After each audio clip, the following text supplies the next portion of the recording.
Howdy friends, it's your City Manager Seth Sumner here with you again today. It is Friday, May 8th, 2020, and I have your daily COVID-19 update. Unfortunately, at this time, the Tennessee Department of Health data has not been updated for us to provide this update of what the numbers or the change in that data that has occurred since we reported yesterday. We did report there are over 14,000 Tennesseans now since the onset of this pandemic who have tested positive for COVID-19. We do understand that roughly 2,000 of those, especially over the last week, include the prison population in the state of Tennessee. Largely, those persons are testing COVID positive. They're asymptomatic. They're not showing any symptoms, which is a very interesting thing that I know our state healthcare officials are looking into to see why that is. And so as we're still growing and learning together about this novel coronavirus and its impact on our health and people with various immune systems, whether they're weakened, and largely sometimes that depends on age, depends on a whole myriad of things for us to be considerate of. They will be studying and looking into that as we continue to ask our folks to be responsible. We're all still doing our part by staying apart. We're getting tested. Those tests are available for free. A drive-through nasal swab. You don't have to leave your vehicle. That is available for free for you at the McMinn County Health Department. That is 9 a.m. until noon, Monday through Friday. And those are going to continue in the days ahead, so you can still get that done. It does not look like we're going to be doing another one of the big drive-through Saturday or Sunday events like we did a few weeks ago at Athens Regional Park. But those tests are available at no charge to you at the McMinn County Health Department. Now, we also have face masks. If you've not been able to make your own or purchase a face mask, you can go and pick up a face mask while supplies last at the health department, Monday through Friday. So please take advantage of that. If you're an employer and you want to take a temperature and maybe you need a no-touch thermometer, an infrared thermometer that you can take customers and staff and your own temperatures from a distance, those too are available at $33 a piece, and they can be ordered through the Tennessee.gov COVID-19 resources. So if you're interested in obtaining that, just to have that peace of mind, then please go to tn.gov, go under the Governor's tab, and then click on the COVID-19 resources. There's also a tremendous amount of resources there. I know that a lot of our friends and family are hurting financially right now. They've been furloughed, some have been laid off, and so there are some help with health care, there's help with child care, there's help with unemployment benefits that are available to our friends and neighbors in need right now. And also, if you are in that category, call on our United Way. Call Coordinated Charities. Call the YMCA. There are resources here available for you to make sure that you do not go without. We are just taking care of our neighbors in need during this time, a time in which none of us has any experience with. This is a completely new and different thing. Not a previous war, not a previous pandemic. There is nothing like this that we have ever endured.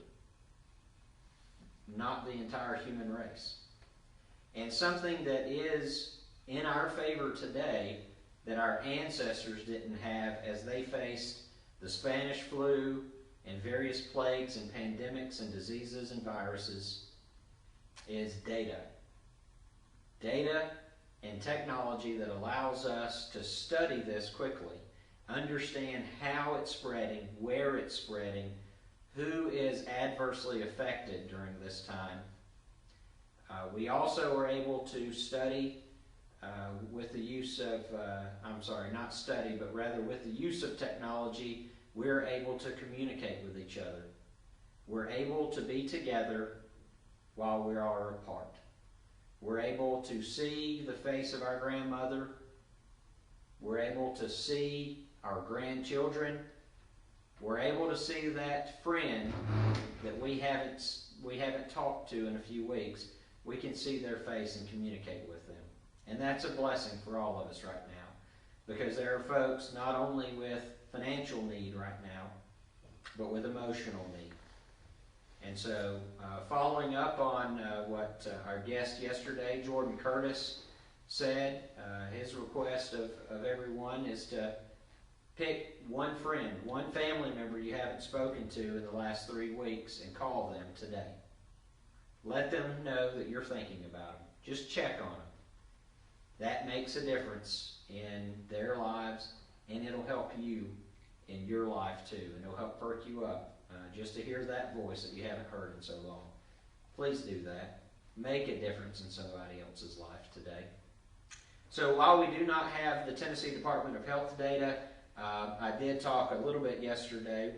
We want to look into the University of Washington projections. They've been using modeling since very early on in this pandemic, and once every week or so I'll bring this projection up and we'll talk about it just to show you what the models are. And I do want to urge a reminder that this is just a modeling. This is just guessing. It is based in science and trends, but it is, at the end of the day, a best guess. So let's look and see what that data is showing us. And so this was last updated on May 4th. It's still already a couple days behind.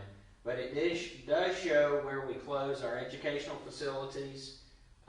It shows that our limitations on gatherings of large groups of more than 10, are still prohibited through May 29th. And that is by Executive Order 30 of Governor Bill Lee.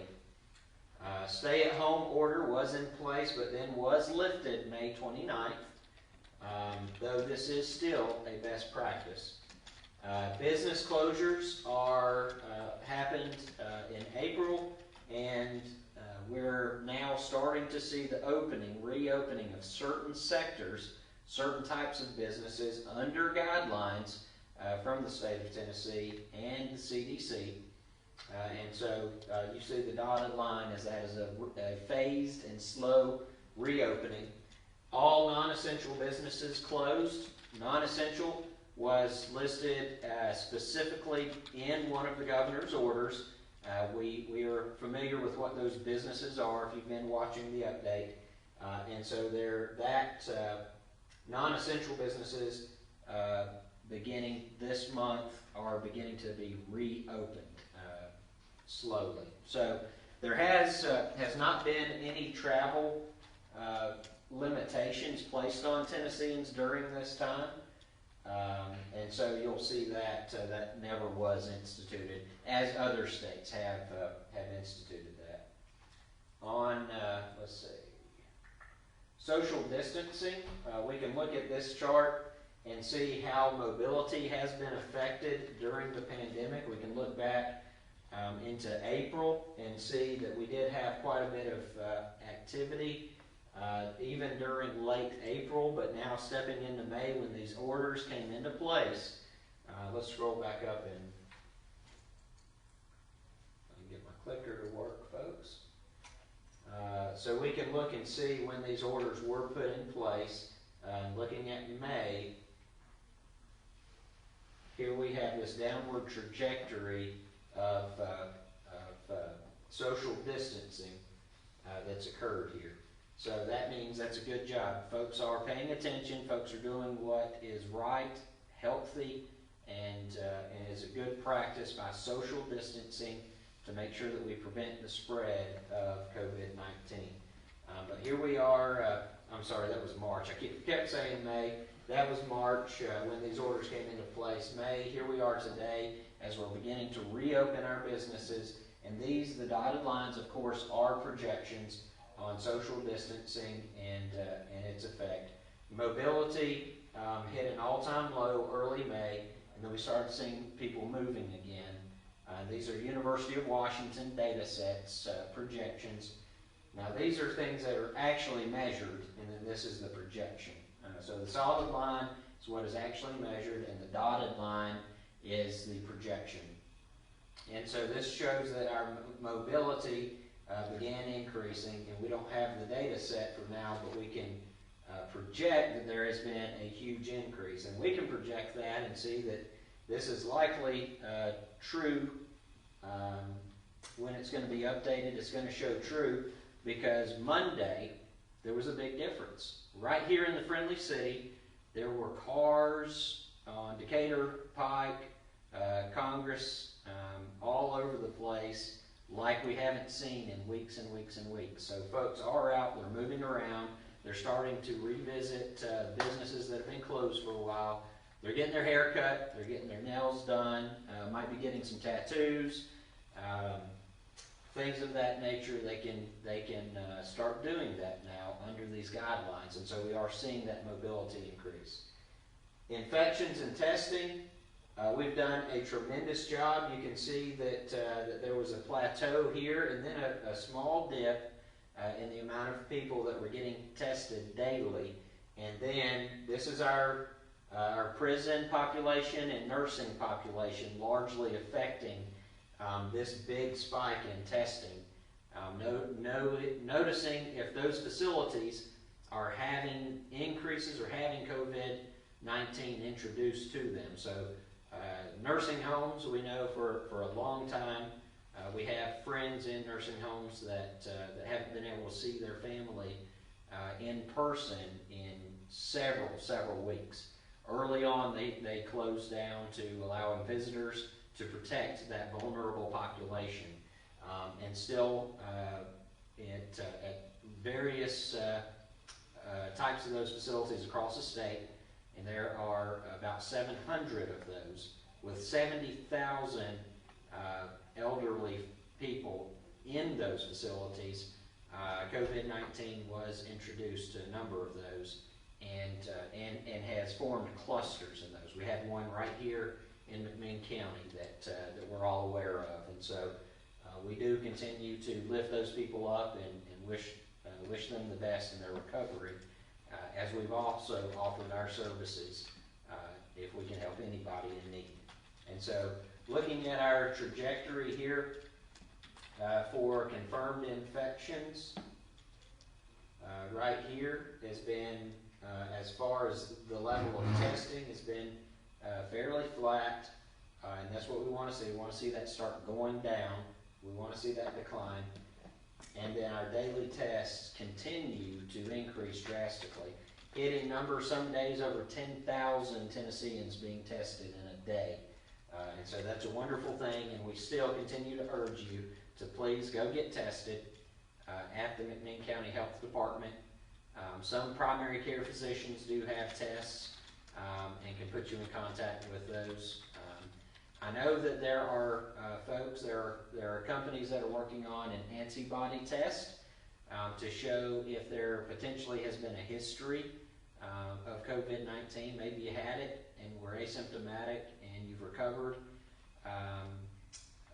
So that's still iffy. It's still not an accurate enough test to be used, and so we're waiting maybe in the days ahead that we will actually be able to get that. And that'll be a different type of test that we can urge folks to get. Deaths per day. This is another kind of sad note for us.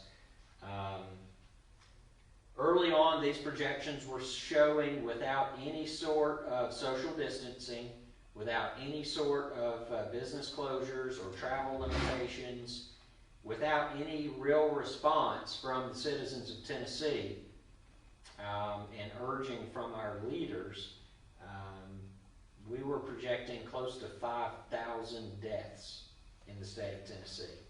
Now, thankfully, those guidelines, those executive orders of the governor went into place, and people did what they were supposed to do, what we all need to be doing still, and they listened to those, and they were responsible, and they reacted appropriately to those. They social distanced. We all did that. We're all still doing that. They stopped gathering in groups, of large groups of 10 people or more. They started really getting good about that hygiene, taking shoes off before you go in the house, washing your hands. We're now urging use of face masks as we're getting back out and around people, and continued good hygiene. But we got, when we looked at this data set previously, the deaths per day, it's not actually the deaths per day that I want to look at, it is the actual total number of deaths. This was down below 300 just last week. And now, with reopening, with people getting back out into public, some folks even holding events against the law are now increased, almost a double increase of where the projection was just last week, 563 deaths of friends and family. Our loved ones dying unnecessarily because we're coming in contact with them. And we have COVID-19 and we're asymptomatic. We have to understand the possibility and the chance of this is not a number. This is not just a number. This is my mom. This is my neighbor. This is my loved one. This is my best friend. We have to do our part to take care that that is not going to happen. We've got to continue to take this threat seriously because there's no cure. There is nothing that we can do to prevent that except for stop the transmittal. And we stop the transmittal by being responsible, using good hygiene, and following the guidelines that are put in place. We follow the Tennessee Pledge. Let's all take that pledge to protect each other so we don't see 563 Tennesseans dead unnecessarily from COVID-19. All right, so let me talk about the latest executive order from Governor Bill Lee. Today marks the first day that some of our small group recreational facilities can be reopened. So I have, through the Parks and Recreation Department, I have asked that the nets on some of the tennis courts that we took down to make sure that we were keeping that group size small can be replaced. We're looking into basketball courts. If we can safely do that and make sure that those group sizes are limited to less than 10, then we're going to do that. Anything that we have that has been closed down, if we are comfortable and we can safely reopen that, we're going to be doing that in the next few days. This is Executive Order 35, the latest executive order, reopening small group recreationals, facilities, and sports. So the list here, there's a longer list. There's another list at the top of this of businesses that are not able to reopen yet, but these are the lists that can. Bowling alleys, which of course we have here in the Friendly City, water sport activities, golf driving ranges and mini golf activities. We do have a mini golf course right here in our park system at Prof. Powers Park. Shooting ranges, which I would love to have here. Dance classes, I know that's popular with my daughter. And so some of these activities we can start doing as soon as today. And that is through Executive Order 35 of Governor Bill Lee. And these are some of you can find the guidelines for these, for opening them safely, so that we can understand best practices there. We've had a question about yard sales. I know there's like the world's longest yard sale that happens along Highway 11. It's coming up. Yard sales follow the guidelines that are for general business on the Tennessee.gov website.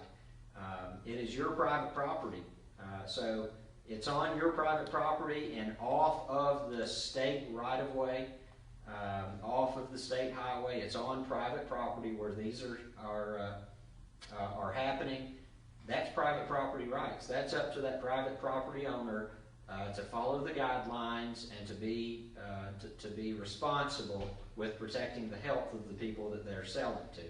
And so, probably just general good advice for those that are asking is that you make sure that you never have more than 10 people gathered at your yard sale as part of this larger event, and that you're social distancing, that if you're taking cash, that you find you may probably want to wear gloves and put that cash away after the sale and let it sit for a number of days to make sure that if there's any germs or potentially COVID virus on those dollar bills or coins, that there's enough time to safely for that to die.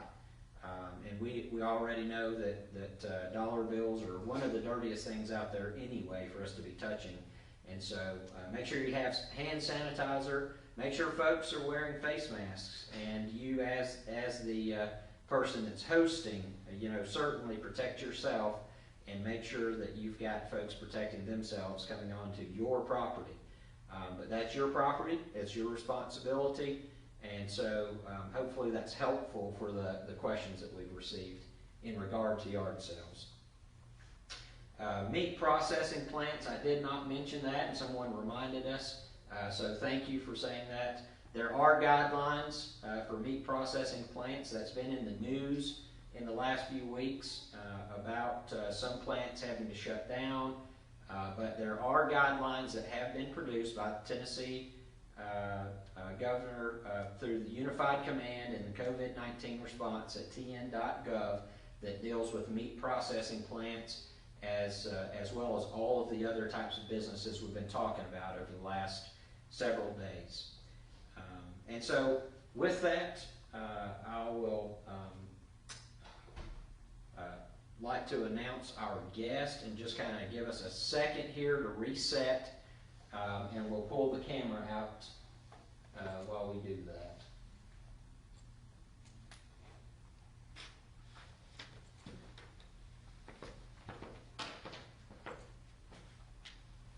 All right.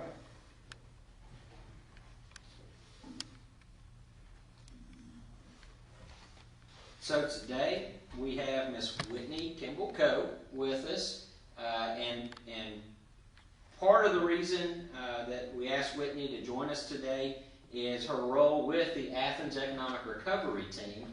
We had Jordan Curtis on, who is also a member of that team yesterday, that was actually quoting you, Whitney.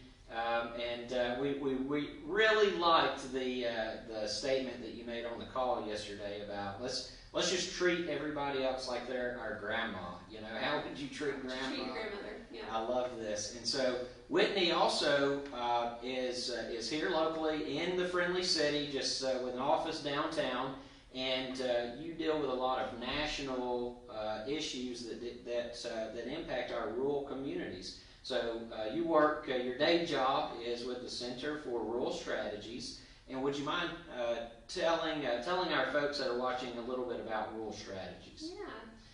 Thank you so much for having me here today, and thank you for these daily briefings that you do. I think they are really important, and they make us all feel a little more connected and informed. So I think I'm really appreciative of them, and I'm happy to be here. So I do work for the Center for Rural Strategies. I have an office above White Street Market in downtown Athens, and I'm one of those lucky people that can work remotely and has Wi-Fi access. And I do focus on rural communities and small towns nationally, the health and well-being of rural communities and small towns. What are their needs? What are the stereotypes that we have about them, and how does that affect how we make good policy for small towns? How does it affect how we tell stories about our small towns? And one of the things that we've been working on a lot since COVID-19 came into our midst is how can we report on how this is affecting rural communities and small places. So we have two ways of doing that. One is the Daily Yonder, which is an online news source, and I would recommend it to anyone who's interested in just getting more information about how COVID is playing out in small places. What are the industries that it's affecting? What are the projections for infection? How are small towns pivoting? There's that word that's come into vogue these days. How are communities figuring out how to address it? So the Daily Yonder, dailyyonder.com, is one of the places where we talk about that. And actually an Athenian, Jeff Eastman, was featured in the Daily Yonder recently. He's the CEO of RAM, Remote Area Medical. Yeah. So check that out. And then the other thing we do is the Rural Assembly. And if you're looking not only for information about COVID in small towns, but you're also looking for something to do about it, some way to participate, to help, the Rural Assembly is another place you can look, ruralassembly.org. And one of the projects we're running right now is called Check on Your Neighbor. And it invites people to use some of the prompts that we've offered to help you have a conversation with your neighbor, to find out how they're doing, to find out what they need. And to hopefully just be in connection with people even while we're staying apart. So those are some of the things. Wonderful. Thank you for that. And I think we're very fortunate to have, especially with the national focus of rural strategies, to have you right here in your hometown, the friendly city, right here in Athens. And it's just a tremendous resource for us, for you to be here with us. Thank you. Yeah, I feel lucky to be here.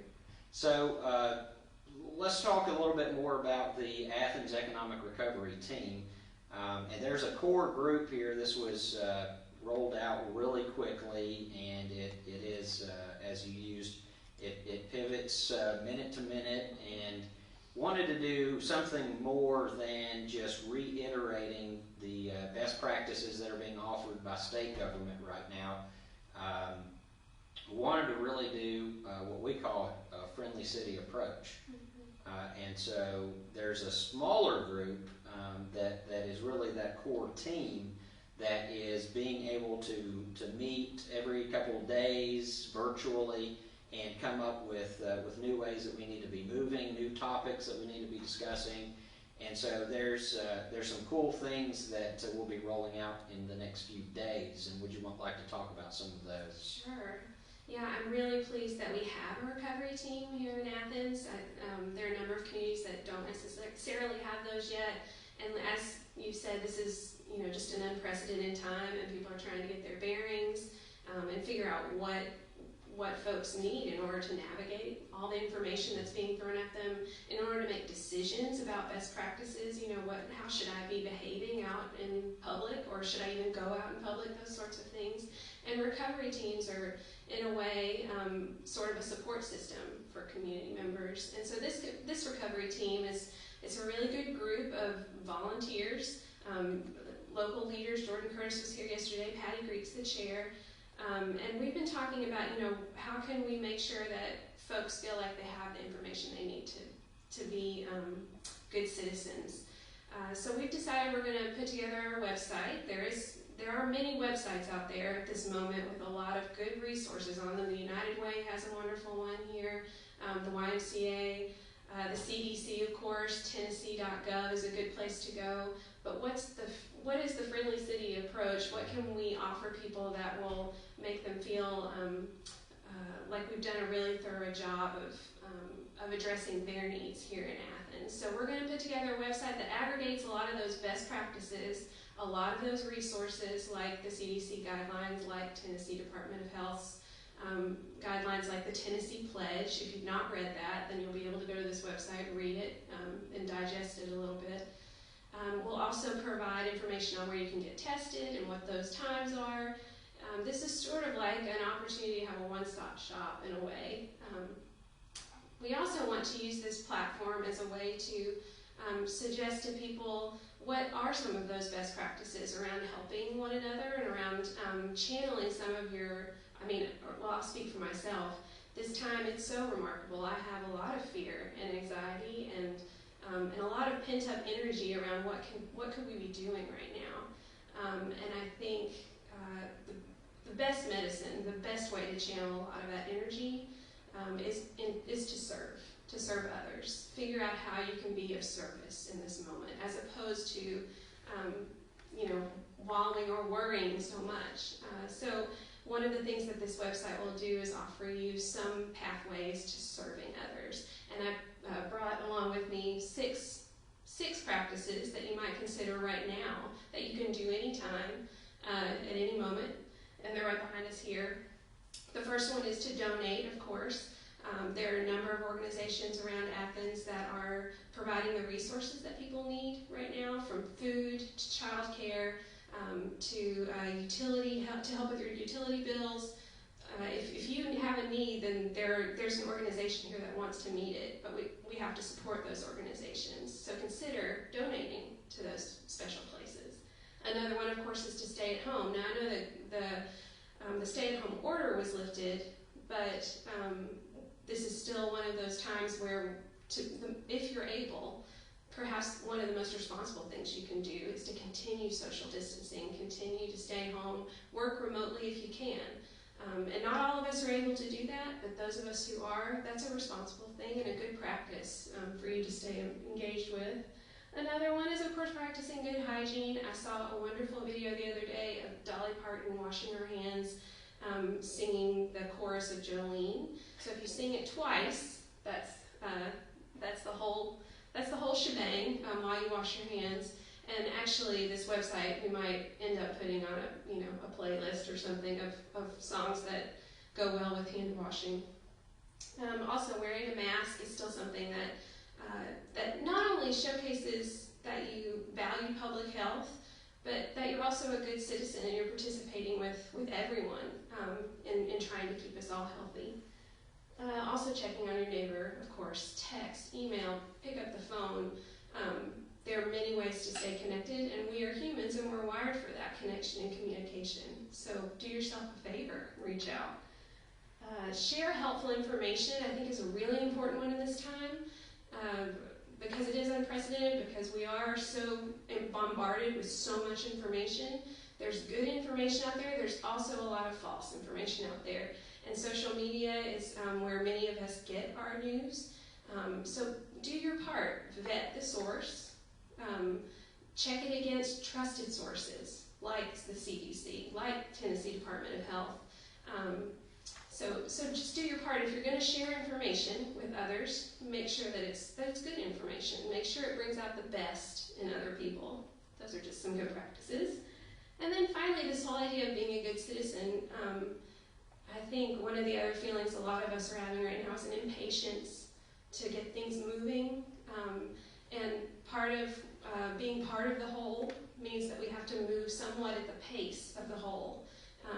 And taking our responsibility as a citizen very seriously so that we can move together in unity. I can't think of a higher calling in some ways. So those are 6 pretty easy practices for now. But we'll continue to populate this website with important information and some guidance and hopefully some spunk and fun in certain ways. So, yeah. And having fun is just as important as being responsible. Right.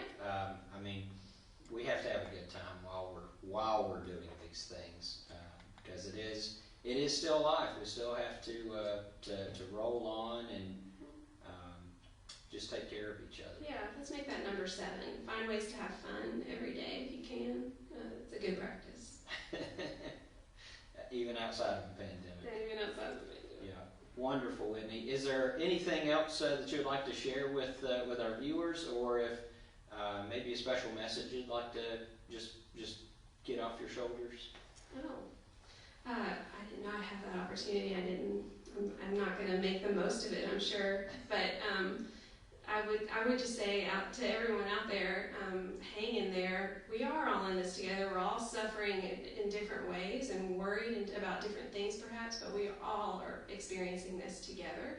If we can just hang on to one another, even as we social distance. Also want to say I haven't seen my goddaughter in weeks, Sloanie, and if she's watching this out there, I just want to say I love you, Sloanie. That's beautiful. Mm-hmm. Thank you, Whitney.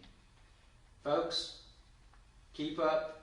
Keep doing what you're doing. Be responsible. Take care of each other. You protecting your health is going a long way to protect someone else's. So keep wearing the face masks when you are out in public. Still limit those trips. Stay home if you can, and practice good hygiene. I love Dolly Parton and Jolene, so that may be my next jam while I'm washing my hands. But just be responsible and keep doing what you're doing, Friendly City. You've made a big difference in the effect of this pandemic on our friends and neighbors. We had a long history there, over 16 days that we didn't have another COVID positive person. We stayed at 3 for that long stretch. That was beautiful. And then we went up a little bit, and then we had a cluster, and that threw our numbers really high. But it was an isolated cluster, and now we're seeing some spin-off from that cluster, and hopefully we'll get past that in the days ahead. Those folks are isolated and quarantined. They are recovering. They will be well, and we just want to keep them lifted up. And folks, anybody out there, if you need anything, you call us, because we're here to serve you, and we'll continue taking care of the Friendly City, and we'll continue taking care of you and putting you in touch with the resources that you need until we can all get through this together. May God bless you. May God bless Athens.